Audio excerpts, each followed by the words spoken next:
Silence! This is no longer a coronation. It is an execution!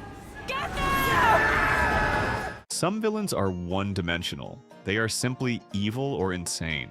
Or at best, there is a moving story behind them, but not her. She's elegant, hilarious, and at the same time, she's terrifying.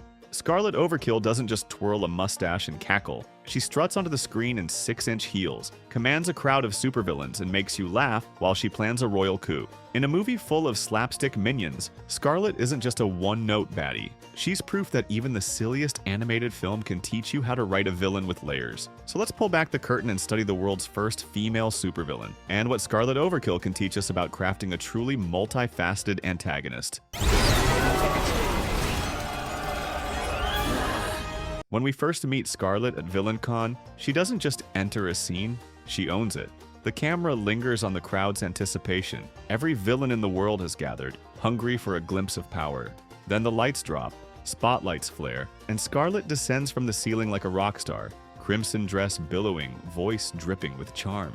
Her design is deliberate, a sleek 1960s silhouette, high-fashion glamour, and a hint of danger. The red palette screams passion and violence. The perfectly coiffed bob nods to classic spy movie femme fatales. Before she even speaks, Scarlet tells you who she is. Someone who can captivate, command, and kill, all without breaking a heel. This first impression matters because it does what every great villain introduction should do. It makes you believe. Believe that she's the best at what she does. Believe that she belongs on that stage. And, crucially, believe that even a gag-filled Minions movie can deliver a villain with real presence. Her charisma isn't just surface level either. The moment Scarlet starts her speech, the energy changes. She's playful, winking at the crowd, joking about her gadgets, but there's steel underneath. You can sense that beneath the glamour lies someone ruthless enough to hold a room full of criminals in awe.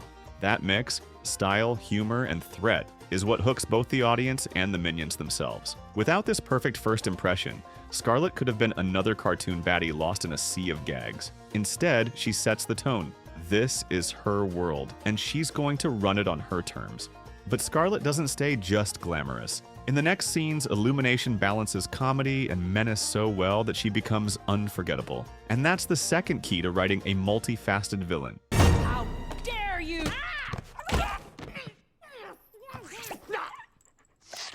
Scarlet Overkill's brilliance lies in the way she's funny one moment and frightening the next. Illumination could have made her a straight parody, a villain who's all gags and no weight, but instead, they gave her sharp edges. Take her bedtime story scene with the minions. At first glance, it's absurd. The world's most feared supervillain, tucking in 3 bumbling hench creatures. She uses a picture book, softens her voice, and for a second, you almost believe she's maternal. But halfway through, the tone flips. Her bedtime tale morphs into a thinly veiled threat. Scarlet isn't just entertaining the minions, she's reminding them who's in charge. This technique, blending humor with menace, keeps the audience on their toes. We laugh but uneasily. It's the same trick that makes classic Disney and Pixar villains memorable. Think of Hades cracking jokes before erupting in fury, or Syndrome complimenting Mr. Incredible before launching an attack. Scarlet also uses comedy as a weapon. Her sarcastic quips disarm opponents, undercutting their confidence. When she mocks the minions or other villains, it isn't just for laughs. It's psychological warfare wrapped in charm. Another key moment is the throne room confrontation after she's been betrayed. The humor drains from her voice, replaced by cold, clipped commands. That tonal whiplash, from flirtatious banter to genuine anger, reminds viewers that Scarlet's silliness masks a dangerous temper. For writers, this is gold. A villain who's funny all the time becomes predictable. A villain who's serious all the time can feel flat. But a villain who switches between laughter and cruelty without warning? That's someone who keeps both the heroes and the audience guessing. Scarlet Overkill proves that in comedy-driven films, menace can be more effective when it hides beneath humor, a lesson every aspiring storyteller can steal. You think that's already a pretty good mix? But Scarlet's complexity doesn't stop at jokes and threats. Underneath her flashy exterior is a vulnerable core, a childhood wound that makes her relatable, even as she plots treason.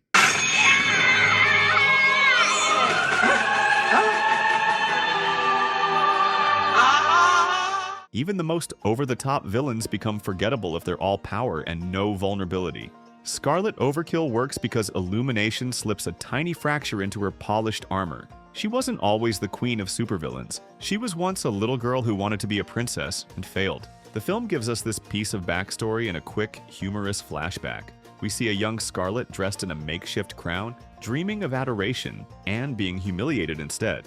It's funny, but it's also telling. That childhood rejection fuels everything she does. Scarlet's schemes aren't just about crowns and castles. They're about proving herself worthy to the world and to that small, wounded version of herself. This is an essential tool for creating a multi-faceted antagonist. Ground even absurd villains in a human emotion. We may not all plot coups against the British monarchy, but everyone understands the sting of rejection, the hunger for validation, the need to prove our worth. Scarlet's insecurity makes her unpredictable. Her rage when she feels betrayed by the minions isn't just about losing henchmen, it's a personal wound reopened. She trusted them, gave them purpose, and when they fail her, it echoes that childhood humiliation. Even her relationship with her husband, Herb Overkill, reveals this vulnerability. She isn't just a ruthless boss barking orders, she's affectionate, playful, even needy with Herb. Their dynamic adds a layer of humanity. Scarlet can love deeply, even as she schemes. For writers, Scarlet's flaw shows why villains shouldn't be invincible caricatures. Give them a wound.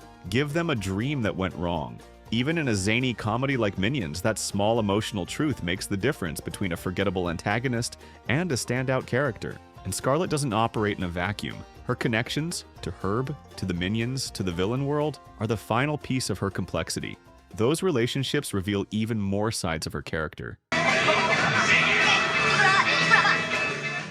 A villain isn't just defined by their actions, they're defined by how they treat the people around them. Scarlet Overkill shines here because her relationships expose sides of her character that a single-note villain could never reveal. Start with Herb Overkill, her gadget-obsessed husband. Scarlet could easily have been written as a solo diva, but instead, Illumination pairs her with a partner who adores her. Their dynamic is playful and affectionate. Herb's devotion is genuine, and Scarlet reciprocates with warmth. She praises his inventions, flirts with him, and even looks vulnerable when they're alone. This affection makes her more than a one-dimensional villainess. It shows she's capable of deep, sincere love. Then there's her relationship with the Minions. At first, Scarlet treats them like prized recruits, showering them with attention and trust. She celebrates their victory at VillainCon, welcomes them into her lavish home, and even tucks them into bed. But the second she feels betrayed, the switch flips. She becomes menacing, her warmth evaporating. This swing reveals a key trait. Scarlet's loyalty is conditional. She gives generously, but only as long as she feels adored and obeyed. Her interactions with the villain community also matter. At VillainCon, Scarlet commands respect, even awe, from a hall packed with criminals. She isn't feared just because she's powerful. She's admired for her style and cunning. That suggests she's not merely brutal, but charismatic. Someone who rose to the top by winning hearts and minds as much as crushing competition. Finally, Scarlet's relationship with the larger world, particularly symbols of power like Queen Elizabeth's crown, shows that her villainy isn't aimless. She targets icons that humiliated her in childhood, turning her personal vendetta into a grand spectacle. It's not about destruction for its own sake. It's about rewriting the narrative where she was overlooked. These relationships make Scarlet feel alive. They remind us that villains aren't shaped in isolation. They're sculpted by love, loyalty, betrayal, and ambition. And when you take all these elements together, glamour, humor, menace, vulnerability, and relationships, Scarlet Overkill becomes more than a Minions gag. She becomes a blueprint for building villains that audiences can't forget. Scarlet Overkill isn't just a Minions gag or a fashion statement in red. She's proof that even in a zany, kid-friendly universe, a villain can carry charisma, vulnerability, and danger all at once. What makes Scarlet special isn't a set of writing rules. It's how completely she inhabits her world. She's glamorous but petty, affectionate but ruthless, hilarious yet terrifying. One moment she's the life of VillainCon, the next she's threatening to destroy anyone who crosses her. And maybe that's why she stands out, because Scarlet isn't just there to move the plot. She's there to own it, to make us laugh, gasp, and maybe even feel a little sympathy for the little girl who once just wanted a crown. Did Scarlet Overkill surprise you when you first saw her? Or did she instantly become one of your favorite animated villains? Let me know in the comments. I'd love to hear your thoughts. And if you enjoyed revisiting one of animation's most unforgettable villains, hit the like button and subscribe to our channel. By clicking the bell, you'll join a community of movie lovers who see what's hidden behind the screen. Until next time.